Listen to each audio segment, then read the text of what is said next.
ಶ್ರೀಗಂಧ ಸಾಗಾಟಕರ ಬಂಧನ, 2 ಲಕ್ಷ ಮೌಲ್ಯದ ತುಂಡುಗಳು ವಶ.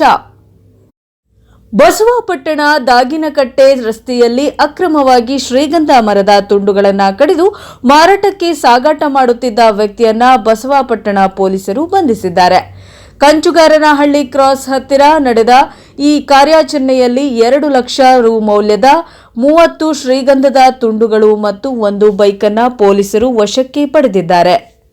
ಇನ್ನು ಬಂಧಿತನಾದ ಇಸ್ಮಾಯಿಲ್ ಖಾನ್ 49 ವರ್ಷದವನು, ವಾಸ ಬಸವಾಪಟ್ಟಣ ಗ್ರಾಮ. ಈ ಹಿಂದೆ ಕೂಡ ಶ್ರೀಗಂಧ ಸಾಗಾಟ ಹಾಗೂ ಕೊಲೆ ಪ್ರಕರಣಗಳಲ್ಲಿ ಭಾಗಿಯಾಗಿದ್ದಾನೆ ಎಂದು ಪೊಲೀಸರು ತಿಳಿಸಿದ್ದಾರೆ.